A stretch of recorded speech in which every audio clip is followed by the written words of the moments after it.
Online sa hotline. Online sa hotline. I-check nato na kung ano ining technical requirements planong kinanglanon dira kang ano kalawig ni kay siling ko mas mayo mo umpisahan ni taning proyekto before pa man sang eleksyon sa bulan sa Mayo mo. Joining us this morning is Congressman Greg Gasataya sang Lone District sa Bacolod. Kong, how are you? Good morning. Aksyon art, may nagasi mo. May nagagit sa aton ng mga tagpalamatik kauturan, may nagagit.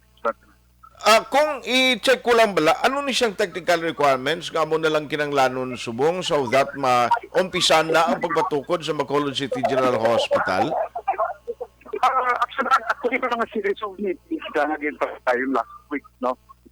Although kapila na siya ma-postpone, kinag-request ang LGU last year until early this year na i-move ang pila ka mga series of meetings, no? So, ang technical requirements ang mga initial na feasibility, na ang mga floor plan na imo naman sa DPWH, at pila ka mga engineering requirements, especially na imo na sa DPWH. No? So, ang tulang na biglang sini is ang pag-apply sa permit to construct, no, sa Department of Health, after which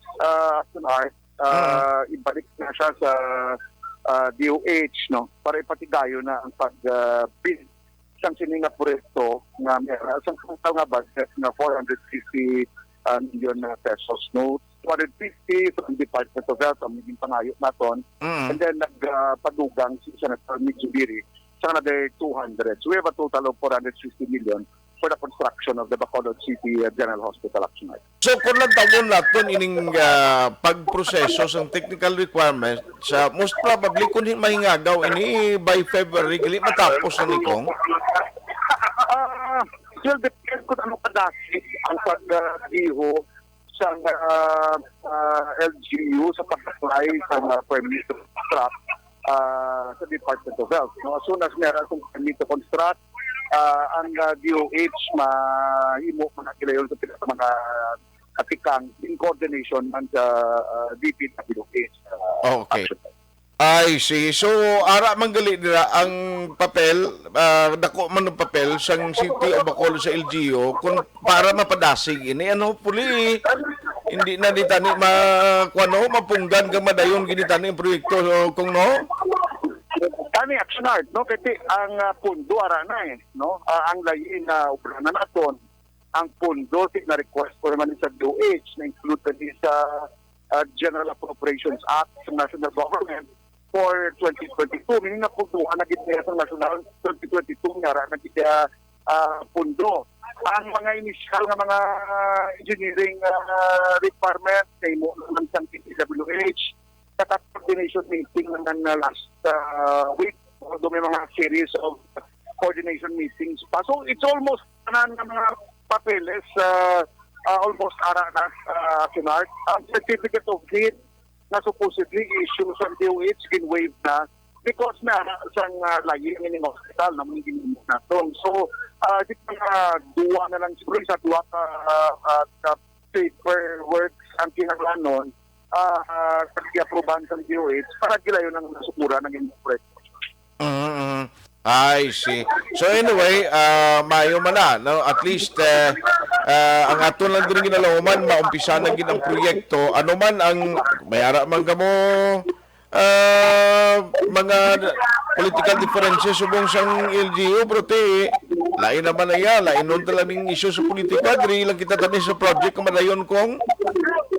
Definitely, Aksyon. That's what we have been saying since last year. Natin ang politika sa punta pa ng eleksyon, ayaw pa to yan. Ang importante is ang bululigan, ang hininga proyekto para sa kumuluyo sa syudad sa Bacolod, which we have been working for the past 4 years, no? Napatupo na itong bilang Congressman.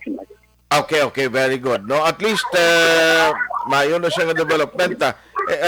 Kumusta subong in terms ang umpisa nga nagsulod kadra sa team sang Grace? Grabe no, ang hindi maintindihan sumundo inukay mga barangay kung no, may mga ara nga naga lukso-lukso man do hindi man makaintinding ibanda sang nga mga opisyales, no? na normal din sa politika nasyonal. Sa pinaka-importante ang pagsalig ng kumuluyo, no? Sa naton siya na pagpadayon, na pagtrabaho, at pagpatuman sa sila sa mga programa at pwesto. No? Kasi despite kaya matamat na init ang campaign season, pati on our part, Congressman, damo pa kita sa lugaw.